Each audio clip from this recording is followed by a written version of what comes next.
Welcome everybody to the Green Fork Food for Thought podcast. Today's guest is Sarah Hutcherson. Yes. Hutcherson? Hutcherson. Sarah Okay. Hutcherson, yeah. Sarah Hutcherson. She has Slo Breath Works, which is all kinds of different breath work for all different reasons, different techniques, and she teaches across this community and online and all kinds of fun stuff. And her and I have talked about this before. We had some coffee and nerded out on all things having to do with breath work, movement, exercise, diet, nutrition, all that stuff, which is kind of what the podcast is all about. Anything all-encompassing wellness and health and that kind of thing. So welcome, Sarah. Thank you. Excited to be here. Yeah.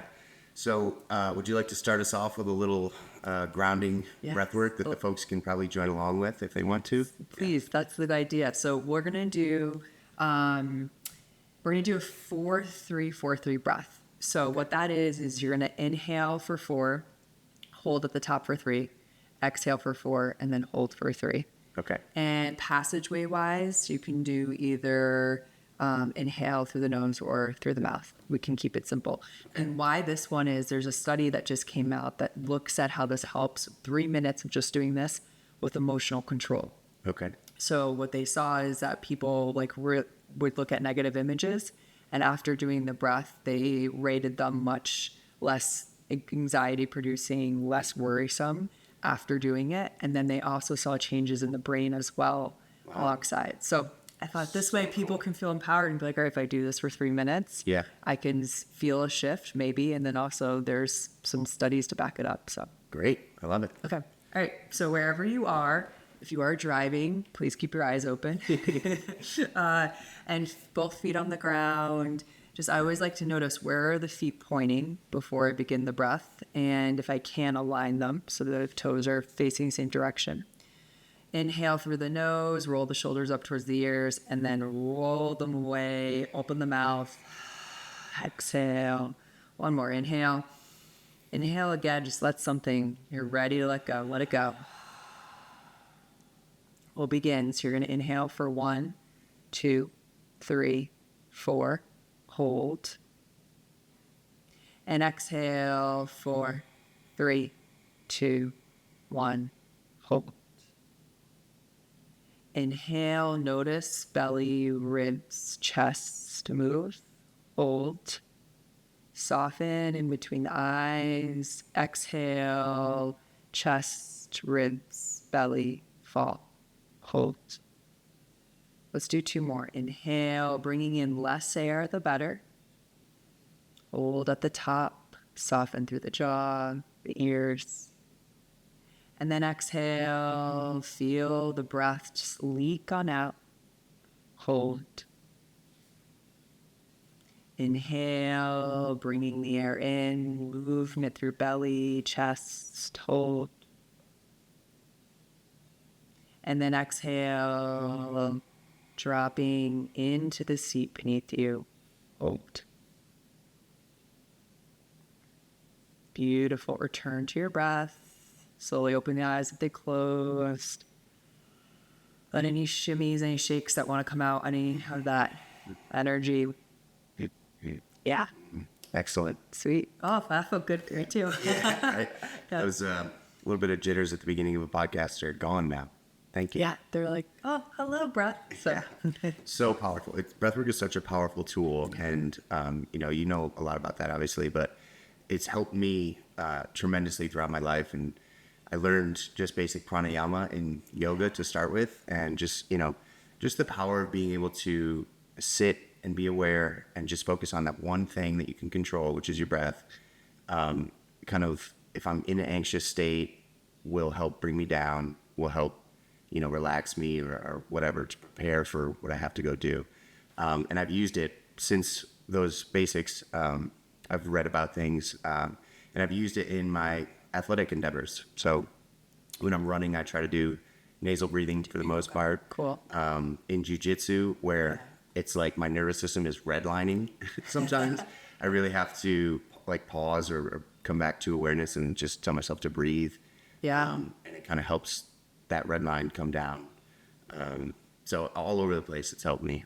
Recovery and all kinds of Do you find when you're at that red line, you're able to then say to the body, okay, breathe. Like, Yeah. is there a certain move or like a certain moment? Does that make sense? Is there an anchor in the present that reminds you to breathe, or? Well, it's hard to breathe when you have a Yeah. 200-pound guy Yeah. sitting on your chest. That's what I'm like. But you try to just like when I can't. It's usually when I can't breathe. Okay. Then I'm like, oh shit! Like slow down, breathe a little. It's not the end of the world, and it helps preserve my strength. But usually it's when I find myself in that red line position. I'm like, okay, we can't keep this up, and I just know from experience because it's happened to me so many times. My first jiu-jitsu competition experience was the most intense thing I think I might have ever done in my life. And after 5 minutes of hard fighting, my heart was racing. I couldn't really breathe. So I went outside, sat down, closed my eyes, meditated, and tried to do some breath work to bring it back down. I only had 5 minutes until the next round, but it did help, Yeah. Otherwise, I would just be like totally gassed. It's like an adrenaline dump Yeah. that you get. But using the breath work as a tool to kind of bring myself down allowed me to finish strong. Yeah. And what's interesting is there's a lot, like, again, what's old is new, right? But like you're talking about pranayama, but more and more studies are coming out that are looking at different breathing techniques and their effects. But like the 5 minutes really seems to be like a sweet spot, right? I mean, longer, there's always benefits, but if you can get the 5 minutes in, that's where they see the shifts in like the heart rate, blood pressure, self-reported stress. So it's cool that like you found that, right? Yeah. Like, and you're able to go practice stepping away and then coming back. That's what it's about. Whether it's like a fight or you're at your desk doing emails, right? Yeah, that's what I was just going to say is like, it doesn't always have to be this extreme moment. It can be just, I'm feeling a little stressed right now. I've got overwhelmed with emails at my desk or something, and you can just step back and do some breath work. Yeah. 5 minutes. 5 minutes. That's what it takes. Yeah. And now it's like 3 minutes, right? With that other study that just came out. And then there's now like 30 seconds, their shifts. I mean, I think what's, like you're saying with pranayama, these techniques have been around for thousands and thousands of years. And now we're able to like show the scientific piece, which I love, right? Because I'm kind of like, I love to nerd out on that. But at the same time, there's wisdom in just like that it's been around for so long, right? Because what's the first thing we do? We breathe, right? The last thing we do, we breathe. So I think that too is like that sacredness is holding that with each breath practice that you do. Yeah. I don't know. I think is special. It's super cool. Yeah. I think one of the things that stuck out with me when I first started doing yoga was like, they say that, you have a certain number of breaths on this earth. So make each one count. And it comes back to that awareness too, of like, okay, I sometimes get caught up in all the things I'm trying to do, and using the breath work as a tool to just recenter and refocus has been huge for me. How did you get started in this?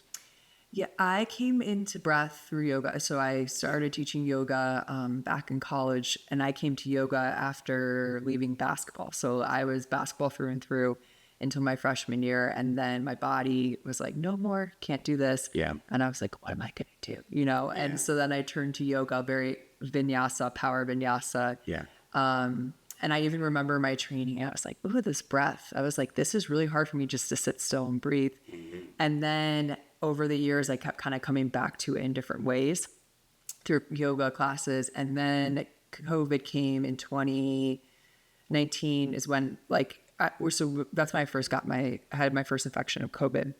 And that's when I was like, you talked about not being able to breathe. And that's when you're like, I focus on breathing. And that was the same thing for me. I was like, oh, I am not able to breathe the way I used to. I'm not able to do things I used to. Where can I get that release that I get from yoga, what I get from hiking the mountain and going up? And breath work was the way I could do it. So I started with like the extended exhales, really simple. And then I started to explore all the techniques like Wim Hof, right? So that's when you breathe about 30 rounds in and out, cyclical breathing. Then you hold the bottom, then hold at the top. And so I was like, and I could feel, and now what I understand is with the carbon dioxide, right? I was helping to build that tolerance in my body. Yeah. But to me, I was like, that's that same post-workout feel, right? I got the endorphins going. so that's kind of what brought me to it. But for me, it's just like you said, it's a vehicle to bring me back to the present, right? That's not new. Thich Nhat Hanh always talks about that in his books he did. And it's also a vehicle to kind of explore, right? Like a curiosity. I think it's just like a new lens that you can bring into whatever your performance is, whether it's like we were talking about, because I think it's something that's with you every moment, right? And people are always like, oh, I don't breathe well, or I don't do it right. And I'm like, you're alive, you're doing something, right? But then you can just kind of like learn the patterns of your breath, how it's kept you protected. And then be like, all right, thank you. Love these patterns, but we're going to shift them a little bit, right? We're going to change how I exhale. We're going to change how I hold my breath, maybe my posture. So it's just that constant investigation. Yeah. And it's such a there's no barrier to entry. Like you can breathe, then you can do this stuff. And, you know, you look at someone like Wim Hof or whatever, can maybe hold his breath. Oh my God, for like so cool. 4 or 5 minutes or whatever. I can't do that. You know, I've actually had to practice quite a bit and still, you know, not to compare myself to others, but like, you know, I can't hold it for that long. So that's just to say that, you know, it's a constant practice that requires nothing but your body. I remember reading, you have some books there. Oh yeah, they got all the books. I remember reading Oxygen Advantage. I got that right when COVID, that's a great book. It's a great book. When COVID hit, I was like, okay, if this thing's going to affect my lungs, how can I like improve my lungs? 100%. How can I bounce back if I get it? And so that was a great book. That's primarily sports performance or? Yeah, mostly sports performance. But what's neat is, so like a lot of these have, I'm trying to think, what was the other one about? Oh, I don't have it with me, but a lot of them are for sports performance, right? Like you have a lot around max exhale. That's a big one. And then you have the Bolt, which is all about how your body holds and can tolerate the oxygen. They're also great. Like people are really into the Aura rings right now. They're similar to like the readiness score that's on them, right? They can help you be like, in the morning, where am I at today, right? Like in your head, you're like, I have to do 20 things. Okay, but how is your body? And by doing the max exhale test, especially, which is when we can even do it, but it's very simple. You breathe 3 times through the nose, and then on the 4th breath cycle, you inhale in, and then you time the exhale out on that 4th exhale. And you just to notice where you're at. Can you do the 20 seconds out, 90 seconds out? And the lower that you are, it's just a sign that you're maybe more aroused in the nervous system, right? There's more of that stress response afoot. And so then you're like, okay, that's where I'm at today. Let me do some breathing, try to get back to where I want to be, but also honoring that's you're human. You're not a machine, right? So that's where a lot of these, like that's how I like to do with clients, is use them not only for on the field, on the court, but also like, okay, where am I at when I just wake up in the morning and want to know how to really be present in my day? Yeah, definitely. You don't need a whoop or a ring. You can just breathe. I know. Like they're awesome for data, right? You know, and actually what's cool is a lot of the data from Whoop is now being published in different books around breathing because they are so extensive. Just understanding like heart rate variability and just understanding how the breath can relate to that. I mean, like that's so cool. But then you're like, oh, I do have that internal barometer already, right? And I can use the breath for that. So there's a lot of cool things like that. Also, your grip strength will indicate like where you're at, your nervous system is at. So they have these things that can measure like pressure per pound or whatever it is. It'll give you a score, and that'll like give you an idea of your readiness for the day as well. That would be so cool to like do that, do a max exhale test, do a Bolt test, like, you know what I mean? To see like how they all align. You can be like, oh, okay. So besides sports performance, what other things can you use breathwork for? Like what do you use it for? A big one is what we would say anxiety, right? Or worrying. So, I mean, that is where I come at it a lot, is really this idea, not only for before. So I've been working with this one girl who has a lot of anxiety before her sport, right? She plays. And so we do a lot around visualizing when she's going to use the breath in that time so that she can be present, follow through, make her swing, that type of thing. But also thinking about it in your work context, that's big. Also personal relationships. So thinking about, you know, because anxiety and excitement are like two sides of the same coin in terms of the nervous system. you're both like, you're getting that sympathetic energy, that fight or flight. But it's like, how can you then use the breath to be a bridge to be like, okay, I feel this way, but I don't need to necessarily react, right? I can respond. Yeah. And that's where I get really excited, because you're using the body to do something that we always talk about as top down, right? You're able to like use that vagus nerve. We don't talk about all the time, the nerve that has 80,000 spindles that runs down. You're able to use that to like gather information and learn how your body's communicating to you, and not looking at it as a problem, right? Not being like, oh, I'm going to push my anxiety away. It's messaging. It's telling you something. Yeah. And so then the breath, doing your breath breaks during the day, those 5 minutes, right? Maybe you go outside, sit by a certain tree, or maybe you have a certain color that reminds you to breathe, and you start to practice that. And that habit stacking is a way to then start to come into your day at a little bit more of a responsive level versus that reaction, like I gotta go, right? Yeah. Yeah, absolutely. I was looking at your Instagram earlier, and I see that like you'll be like walking, you'll see a flower or something, and be like, oh, the way that the flower is moving, like let's use that as a cue, or you know, whatever you want to call it, to stop and breathe. So you find yourself doing that all the time, just kind of picking little things to be like, oh, I'm gonna breathe to that. Yes, I would say my mind is special, right? No, but no, I mean, because the breath is very much in and around us, right? So my background is I have different certifications with the breath, but before that I was in sustainability, and that's where slow actually comes from, is like slow food, which is so Love it. And so it's like that idea of like the good, clean fare, right, of food, and bringing that into the breath. And so I always like to think about, where is the breath alive, and how can we use our environment to like have that emphasis of being present and being aware of what's going on. So so for example, like, I mean, you can look anywhere, actually ceiling tiles, if you're in a space where like window frames are really good anchors for breathing, because as we know, there's the box breath, which is kind of variation we did at the beginning, but it's beautiful for focus, beautiful for attention, right? It's known in yoga as Samabitri. It's been introduced into our modern life, especially through this marine lens. But when you look at a square, you can be like, okay, I'm going to inhale for 4, trace the top, hold for 4, trace the side, exhale for 4, again. And then you start to be like, all right, I can remember to breathe, right? Especially in spaces where you may feel a little bit more activated. I love breathing to the ocean waves. If I'm ever like sitting there, I'll just like sit in front of the ocean and feel the breeze and smell the air and breathe with the waves. That's that mindfulness piece too, right? Yeah. That's so important. Oh, that's cool. Yeah. And I think there's a lot of, there's like the abdominal thoracic breath, where you like inhale, again, just thinking about first inhale, moving the belly, then moving more of the upper ribs, and then moving into the clavicular area.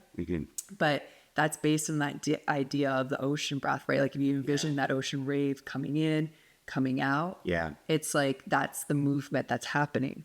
So again, there is, I mean, right, like that connection to nature is palpable. Yes. Even with the breath, right? Because you're respiring with each other, if nothing else.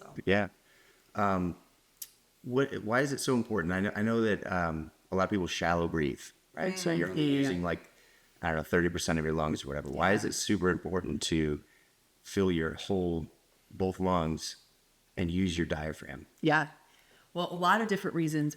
One big thing is you have these tiny little alveoli at the base of the lungs, right? And so throughout the day, they deflate, and you want to be able to reinflate them to help with that exchange of the oxygen, of that carbon dioxide, right? To make it more efficient. Because in the end, the breath, especially controlling the breath work, whatever you want to call it, is about becoming more comfortable with that carbon dioxide, right? And that efficiency. Also, when we are breathing up here, these muscles are not meant to breathe. So it's like, if you're in the gym and you're doing like a curl, but you're somehow using your hamstring for that, that's not going to work, right? The idea is that these are here to help, right? We want movement. So a lot of times actually in yoga, we love to control with the breath, that ujjayi, that, and that gets overactivated, and there's a lot more of those sympathetic nerves in this zone of breathing. And so then you're going to keep that loop of like, ooh, I'm stressed, I'm breathing up here. Ooh, I'm stressed, I'm up here, right? So when we can start to move the breath down the body and get more movement in the belly and the thoracic as well, then you can start to allow for the body to send those calm signals in. So that's why the core just fall. Okay. I feel it's a joke. I like literally do bring this everywhere. Yeah. But I swear by this. So this is by Jill Miller. And I've done trainings with her. I'm Body by Breath certified, and it's really great for myofascial release, right? Yeah. And another guest you've had on, Kira, she has done work with it. She had me do that Yeah. one time for my low back. We put it like in my low belly. Yeah. Lay face down on it and breathe. Breathe into the ball. And it's literally, It's so good. It's so cool. And you can do the belly, you can do on the throat, especially on the face, for a lot of the cranial nerves to just start to get them working again. But yeah, it's, again, I bring that because if you start to think about where you're breathing in the body and think about the different zones, then you can start to be like, oh, okay, that's interesting. I've been up here. That's okay. But how can I start to bring it down so that then my actual mechanics of the breath are supporting this calm, this relaxation response, this resiliency that you're seeking? Because if you end up doing like, I'm trying to think of a breathing technique, like Shitali breath, right? Where you have your tongue behind your two front teeth and you're just using all up here. Yeah, you're going to get some benefit, but you're not going to get as much benefit if you're able to then also bring in the use of the belly of that diaphragm, right? Yeah. Because when you can move that diaphragm, you're massaging, you're creating space, allowing for those lungs to inflate more and deflate better. Yeah. So I've kind of done some holotropic breath work That's awesome. in the past. Yeah. It's just a brand of breathing, just like Wim Hof would be, but it's called Soma. Yes. And, Okay. it's really cool. It's to music and it's a meditation as well. So it's about a 20-minute practice where you do 2 cycles of 2 in, 4 out. Yes. And then you hold at the bottom. But you really do try to fill the lungs and move the diaphragm. Yeah. And, you get kind of high when you do it. It's a really crazy sensation. And I've found that if I'm shallow breathing or sort of like hyperventilating type of breathing, you get like this buzz in your head. But when you deep breathe, like it's the whole body, like at the base of your spine up to your head. And it just feels amazing. Cool. So it's inhale for 2, you exhale for 4. Yeah. And you do that for how many rounds usually? 2 10-minute rounds. 2 10. Okay. Yep. Yeah. That's all. And then you hold at the bottom and that exhale hold Yep. for about as long as you can until that air hunger is too much. Yeah. Yeah. Okay. So that's a really intense feeling when your body is like, breathe, and you have to override that first wave. And then you can I can sit for maybe another 20, 30 seconds before. Okay. Like I can't control it anymore. I have to breathe. Yeah. And then you take a couple of breaths and then you fully inhale and hold at the top after that. So really cool. And, it goes along with the oxygen advantage, the Bohr effect, where you're increasing the CO2, decreasing the oxygen. So your body is actually able to utilize oxygen better. Yeah. Right? Yeah. So it's like a performance enhancing thing. And also, you could probably speak to this. There's studies, you gave me one where it will change your brain waves. And, sometimes people have healed injuries through it, through the practice. Yeah. Like sending energy to different parts of the body. And, it's miraculous. And if you think of that's what I was asking about, the inhale versus exhale. Mm-hmm. So with the breath cycle, you have the inhale, right? Then you have the retention at the top, exhale, and then you suspend.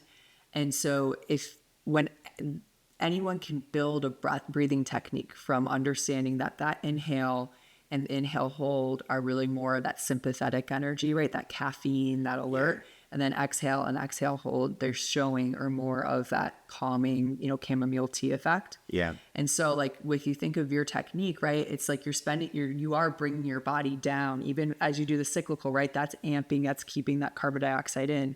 And at the same time, you're asking that parasympathetic to come online because the exhale is longer. Yeah. And so that's why when you're saying it's like what you said, 20 minutes, that's why it's so powerful, right? Because you have both the calming elixir plus the effect of the carbon dioxide, right? Which is a vasodilator. You're getting that expansion, that blood flow. Yeah. And then you're also showing your body that it's okay to hold that breath, keep that carbon dioxide in. And then you have that psychological piece going, right? With the physiology of, okay, I can be safe in this hold. Let me show that body. And then you get the release. Do you ever get tetany, like have you ever had that experience? I have, yeah. I had a guy come to our dojo one time. He was a Wim Hof practitioner, so we did cold plunge, but before we did some breath work out on the lawn, and that was the first time that has ever happened. My feet locked up, my fingers locked up, everything. I was like, this is crazy. So I stopped when that happened, but what is that? Like what? That's just your body getting the carbon dioxide getting, Yeah. it's just like overloaded. It's like, I don't know what this is, right? Yeah. And so it's just, if you haven't had the experience, it can be, oh, like you said, you're like, what is happening, right? You're losing control, right? So the one thing that's interesting is, this is my opinion, I find that a lot of people who love breath work, myself included, may like to lean more into the control of life, right? Like to have, and that's because you're controlling the count of the breath. You're controlling how long, right? And then when you get more into this fast, cyclical, holotropic breath, or Wim Hof, right? That's the type. Yeah. Your body's processes take over, right? And then again, because we are a culture of over breathing, where we don't have as much carbon dioxide as we could, right? That's where a lot of these protocols are getting you to. Then that technique comes in.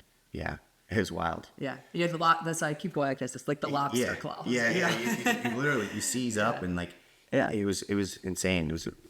I'd never experienced anything like that before. I've done breath work where you feel like, tingly like everywhere, and it feels really good. That's like a precursor, right? And then you keep going. And but I think, again, his name's Stan Groff, I think, who is known as like the father of holotropic, is like he's passed away, but he would talk about how it's pushing the edges, right? It's like, what's your relationship with the edge? Yeah. And no matter you're doing this, if that's 3 hours, 20 minutes, 5 minutes, it is a pushing of the edge. Because even with the basic box breath, you're going to feel there's a certain part of that breath cycle where you're like, ooh, that's uncomfortable, right? Like it showing you where you hold stress in the body, right, on the physical level. And then also like how you're elevated in terms of that cortisol in the body as well. So it's cool.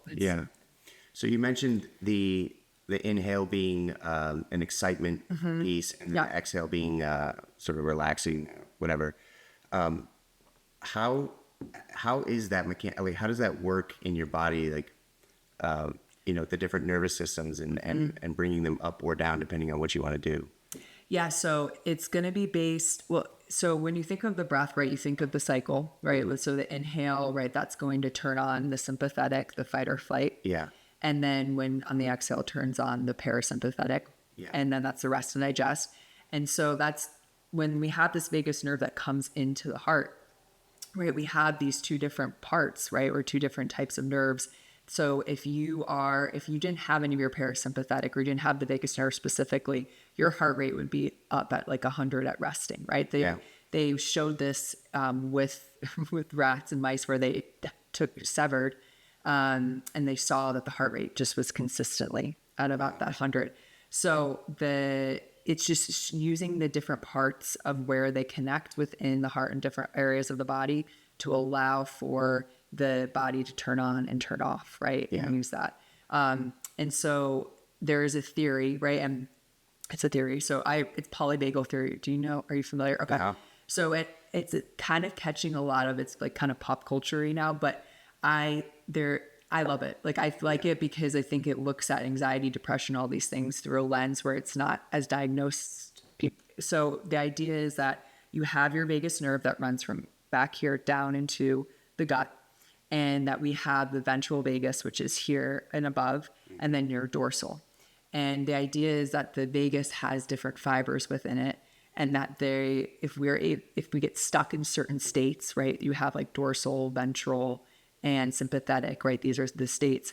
Then you start to have behaviors that match those, right? Yeah. And so then you use somatic practices, breath being one, to help you move through those states so that you don't get stuck in that behavior and that pattern. Yeah. It was created by Dr. Stephen Porges back in the 60s, 70s, and now it's catching a lot of, which I'm excited about, a lot of attention. But, like anything, you always want to be cautious because there's more to come out with it. So That's amazing. Yeah. So Kira and I, we're going to talk about her. We both know her. She's great. Kira's awesome. She's great. So she is approaching the mental health crisis through food. So we have a group called Food is Mood, and we do, mental health.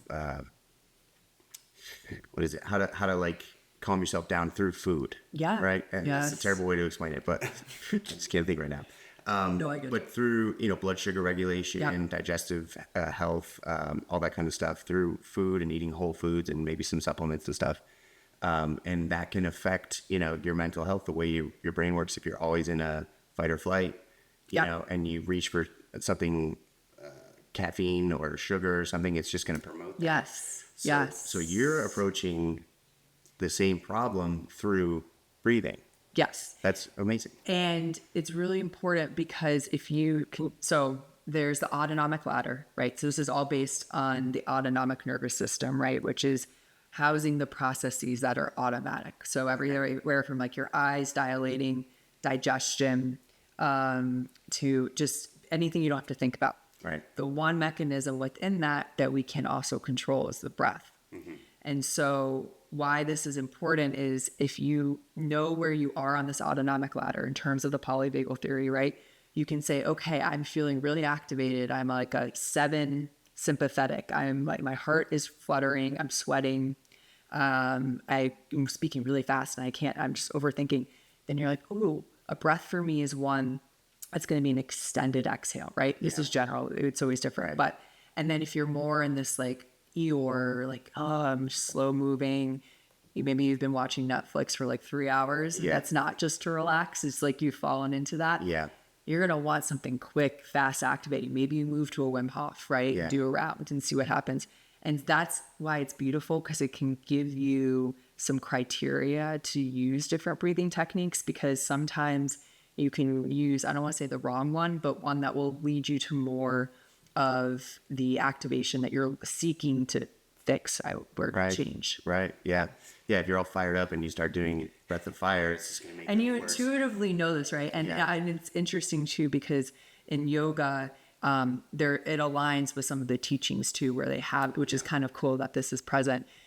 So again, what we're learning now, it's been around, it's just a different language for it. Yeah. But I do always invite anyone that's trying breath work or still, they've done a couple cool classes, they've liked it, then to be curious day to day how they can track kind of their states and then learn techniques to address those different emotions, different states and feelings, because then you're able to achieve that resilience, that homeostasis that you're looking for, a little bit faster, right? A little more efficiently, which I think people who are drawn to breath work are all about, right? You're like, I want to feel a certain way. Let's do this. Yeah.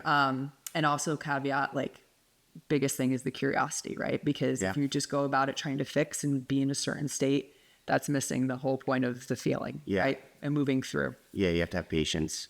Yeah. I think it's so cool that there's so many different techniques out there that give you so many different outcomes. I know. It's just like, it's a smorgasbord. I like anytime, I mean, even with like the Soma, right? I remember when we were talking, you had mentioned that, and then I like went and looked, and then now talking about today again, it's like, you just constantly are learning. And that's always what I say is like, if someone teaches one method of breath work and has a place and a purpose, but always thinking about the breath as a principle and as almost as a behavior, right? Because we're respiring, we do that 22,000 times a day, but then starting to think about your breathing as that behavior, as that pattern, and getting curious about how you can use that then to move through your days. So I mean, I like experiment on myself with all kinds of different like movements, movement practices, supplements. And so when I started, actually the first time I ever did breathwork was in a Kundalini class. Oh, right. Yeah. It was really, really powerful. And that was like one of the first yoga experiences I had at all. So it was just like really powerful. I mean, the asana practice or the vinyasa or whatever, like opened my hips like crazy, something I never felt before. And then the next class I took was Kundalini. She had us doing some breath work and some repetitive movements. And she said, hold your arms out to the side and picture like this arc of energy going from one hand to the other over the head. And then you feel and think of the color or whatever color pops up. For me, it was green.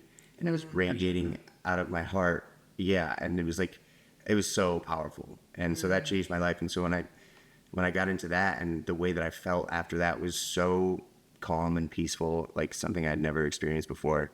And I'm a person that has anxiety, for sure. I've got a million different things going on. Entrepreneur, always been kind of a busybody and needing to move, and really kind of drawn towards more yang type things where, you know what I mean? Totally. So that brought a whole different aspect to what I thought was, at the time, my wellness routine was like always go for a hard workout and no real emphasis on recovery. So for me, breathwork has been a tool for recovery, primarily, from exercise or stress or whatever. Yeah, and I think that's, I guess, like a big thing for me is whenever someone comes and tries breath work or is coming back to it, is to get curious, like with the seasons, right, of the life that you're in, because you're gonna have different breathing techniques, not only for different states, but just also different spaces where your body's ability shifts, right? Like I came to it when I was really struggling, right? I could not have that exercise routine that's so important to me. Yeah. And so I was craving more of that Wim Hof, more of the activation, the holotropic, because I needed to transform, move through some things. Right. But then like right now I'm in a season where I feel like like you're saying, 5,000 things. Yeah. And I'm like, I need to just be in my body, ground, sit. And so really using the exhale as my friend is important. So just knowing that, I think that's the coolest thing is there are so many teachers in breath. It's a gift, right? Yeah. And learning different teachers, maybe picking a teacher for each season, right? Like being like, I'm going to really get into a specific breathing, like focus on pranayama techniques, right? So you go through and you can read about them. And then you're like, next season, I'm going to get really into this transformational breath work, right? Which is long lines of holotropic. Yeah. Because if you can approach it with this idea that the breath is going to be there with you every day, right? We talked about that. And not only relishing and using that breath to do what you want in your life, but also using it as a friend, as a compatriot to like help you when the times are good and bad. Like, it's such a gift, because then you realize like that loneliness piece, you're like, no one gets this, right? Your breath gets it. Like your breath is that chronic ally, if you will. Yeah. Or enemy. Or enemy. Yeah.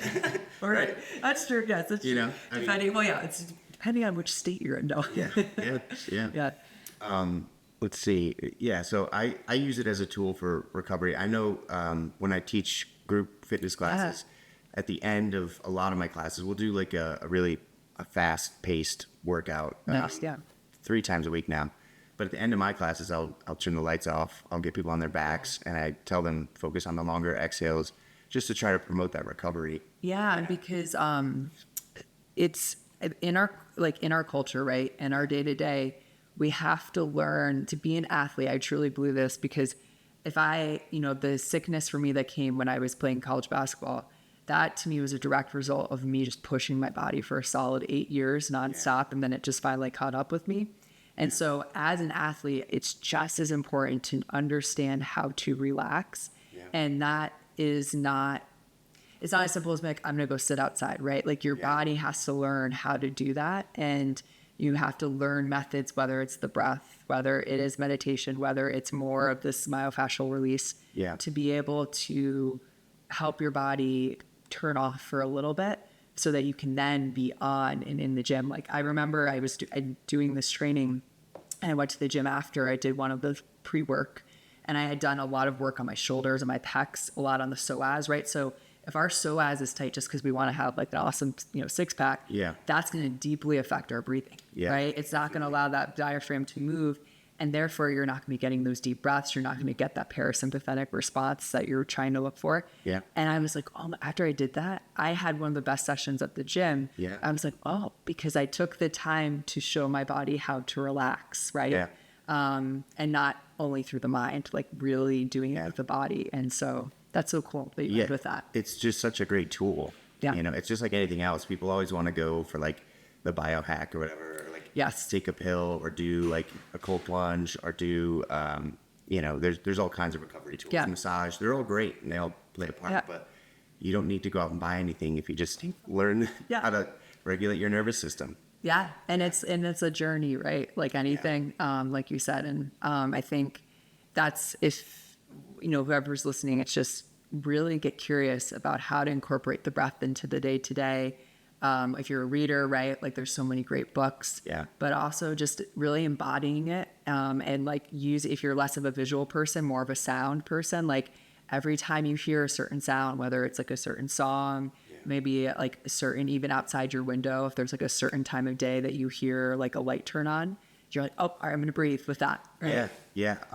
I was listening to this book. I think it was Thich Nhat Hanh, actually. And he was saying that a lot of companies now, this has been something that they do in like a Buddhist temple or some sort of ground, where there's a bell that dings like every hour or so, and that's like, okay, stop whatever you're doing.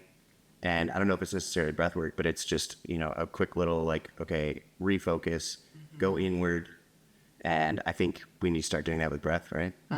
Yeah. Just some sort of reminder, like you're saying, like it maybe on your phone or your watch or whatever, like every hour or so, just take 30 seconds and do some breathing. Yeah.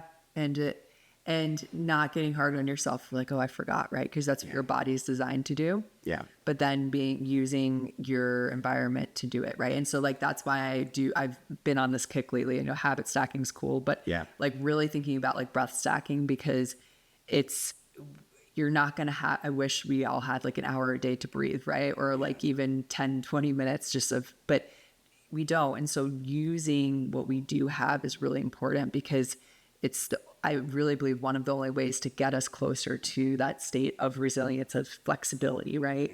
Having that flexible nervous system. It's not about being, Zen all the time. It's about the moving through. Yes. And like the breath is always moving. The breath is about that space in the body with the diaphragm. And so use that space, create that space with the breath. I mean, it's one of the tools we're talking about that really does that. And here, I wanted to read this. So this is Yoga Sutras, right? And so in it, because we were talking about like the different pieces. And so there's all different sutras, and this one it's translated to, or that calm is retained by the controlled exhalation or retention of the breath. And very basic, but you were talking about the Buddhism, right? And so this is also known as an anapanasati. And it's the idea of just allowing for the breath to move down into the body. And so whenever I think about bringing the breath into the day, it's like taking where all my energy is and bringing it in with the breath. Yeah. Right? Because we're scattered, right? Yeah. And there's different things that have shown more screens we're in front of. Yeah. The less that we're breathing, the more shallow our breath becomes. Absolutely. Right? And think about how many screens we have in front of us. All the time. All the time. Yeah. So just bringing it in, slowing it down, and really thinking about that exhale. Like I love that it's called out in here, because that exhale, especially in modern day, is key. So like thinking about, can I extend the exhale by 6 counts? Yeah. Can I extend it, maybe break it up, right? Play with that. Is really, it's a tool that you'll start to see a shift, right? They show everyone about 4 to 6 weeks. Yeah. So you're saying if you're going to start somewhere, start with longer exhales. I mean, yes, that's where I would, right? Because, and it doesn't, and especially because a lot of us with how our posture and how we, our text neck, right? We're going to have the inhale may feel a little bit more constricted because of how we sit, right? There's less of that. There's more of that inhale ceiling. So it may feel a little easier on the exhale. And thinking about blowing, like if you're on birthday cakes, purse those lips, blowing out the candles on the birthday cake. Yeah. That's the idea, because then you're also using the face, right? And the cranial nerves and the vagus innervates here, right? And so when you have that movement, it's helping to remind that vagus to come online too. Wow. Which is really rad. Yeah. Because it's like cool. The breath and vagus are really very much connected, right? And like the little bit that I know, it's like every time I'm like, wow, this really, you can sense it. So like even tapping with the breath is really powerful, because it's like that tactile vibration is really important. And also with like nitric oxide, that's why I like the humming. So the Brahmami breath, right? The bee's breath, where you inhale and then, right? You get the hum, the vibration, but also that's triggering that nitric oxide release, which is also vasodilator, also they're showing has antimicrobial benefits.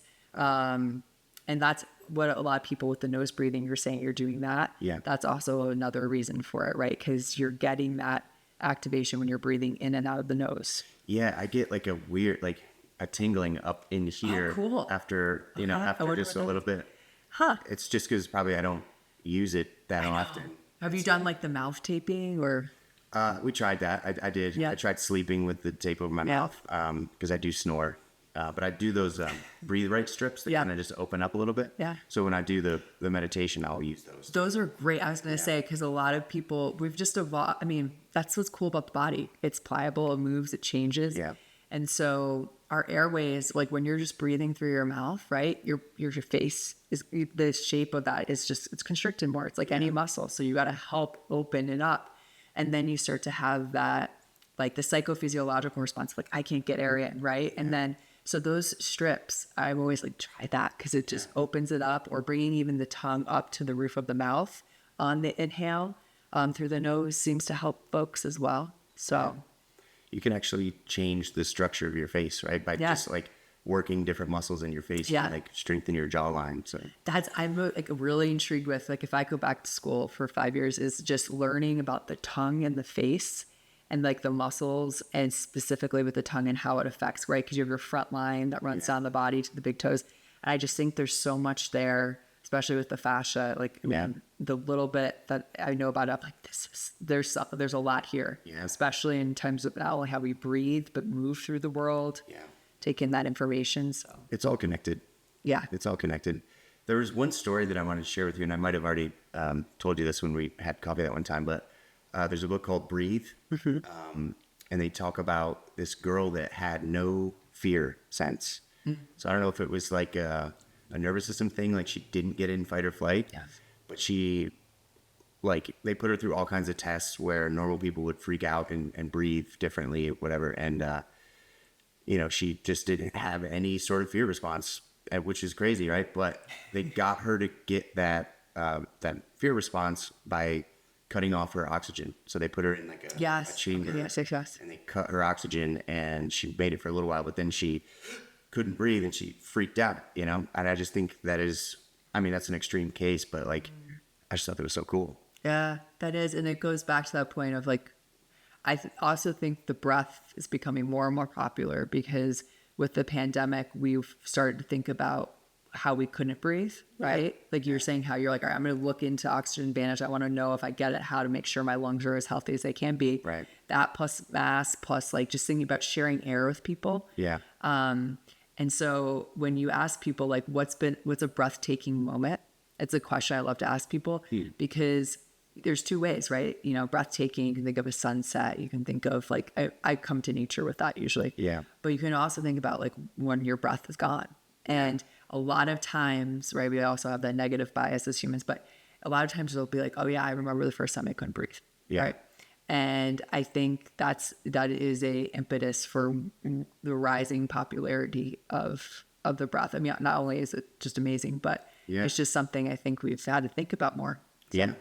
Yeah. And I think, you know, somebody like myself and a lot of the people I talk to are all very health conscious. Yeah. And so we're always looking for something we can do to improve recovery and just improve our lives in general. And breathwork seems like, again, such a low barrier to entry that, like, why not? Right? Yeah. Why not? Try it. Give it a try. Yeah. It's always one breath away, right? Yeah. Yeah. Sort of not breath related, but it's something I ask all my guests. It's a food question. Oh, okay. It's your last meal question. So if you were on like death row and you had one last meal, it could be anything you wanted, comfort food, something wild, whatever. And it could be a smorgasbord if you wanted to, a little bit of everything. What would that be? It's going to be really basic. A baked potato with butter and salt, the delicious mineral salt.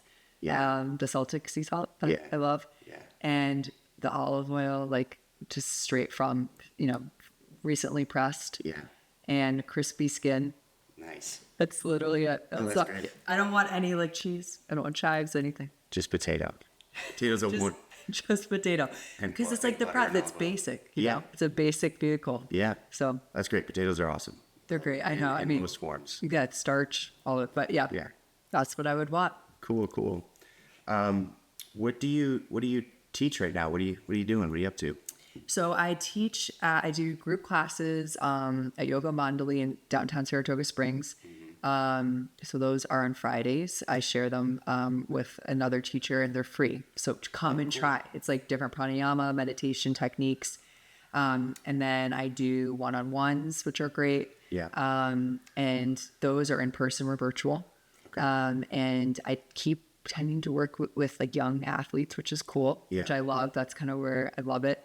And it's really about focusing on what's your current breathing pattern, learning it, and then using different breathing techniques to just shift how that it's working, right? Yeah. And again, it's like a exploration of yourself through the breath. Yeah. And using both the ball, using different tests, things that can just allow for you to be like, okay, this is how I breathe, and this is how I want to change it. Do you do like a different technique every class, or several in one class, or how does that work? Yes. Usually it's about like 2 to 3 in one class I like to do. But then there's certain classes where we explore just one pranayama technique or one breathing technique so we can get into the nitty gritty. And then framing it within the season. So looking at the different breath cycle, so different parts of the breath cycle. So summer is the inhale hold, right? So that summer, exhale is fall. And then bottom is winter, right? Where it's like empty, and then the inhale is spring. And so a lot of times I'll bring that orientation in. But the goal of every class that I do is to bring the people into the bodies, understand where they're at, right? Because I can't ask each person which state are you in and go through that. Right. But it's a reading of the room, reading of the bodies. That's the more that I do this, it's about reading bodies. Yeah. Like what you totally got from your work. Yeah, I was just gonna say it's so cool.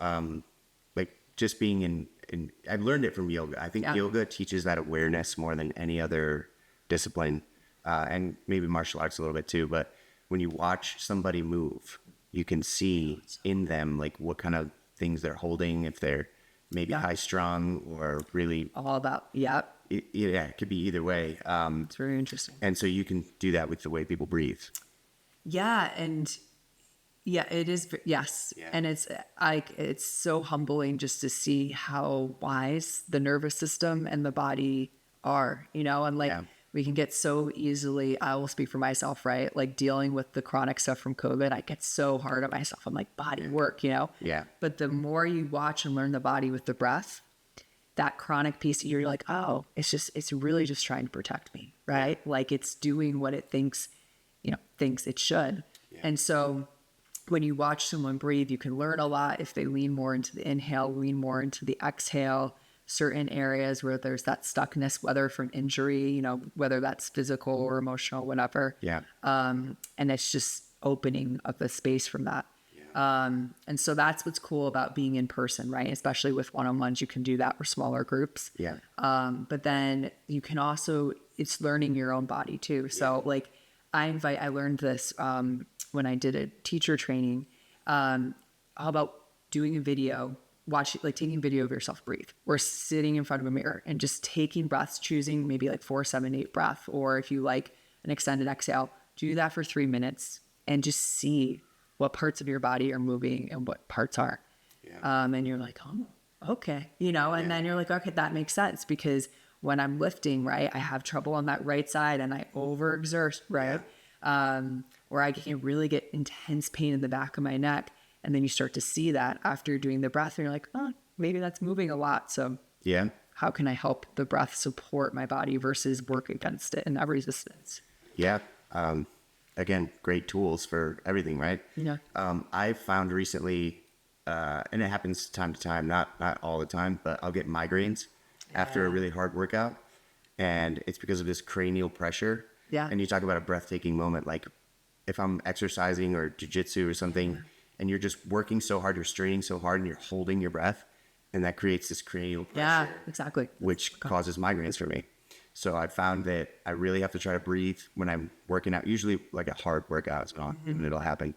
So focusing on my breathing, and then afterwards, like doing that nervous system down regulation breath work helps just, I feel like, move blood around and provide oxygen, and it helps to stave off those migraines. So Yeah, 100%. It's like the interconnection is so powerful, and just the more that we continue to learn about it, but it also it grows the intuition piece too, right? Like, Yeah.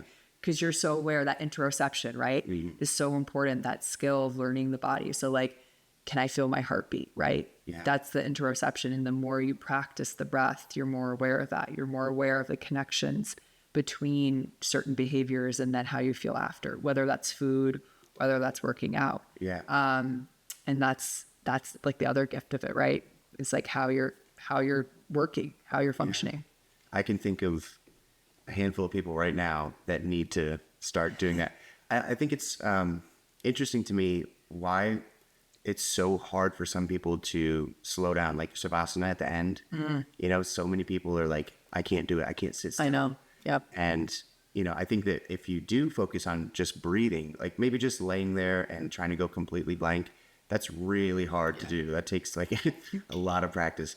But if you can just focus on your breathing, if you're in that position, count your breaths, you know, do whatever, that kind of helps with that thing. But, you know, so many people just walk around so stressed out all the time. And like, I wish I could just get them to, you know, slow down and breathe a little bit. And I think you just in the practice of doing that, you get more aware of your body and how it feels. And, you know, it's just way better to live knowing how to regulate yourself. You know? Yeah. And it's a gift not only for yourself, right, but for those around you, for the community, right? Yeah. Because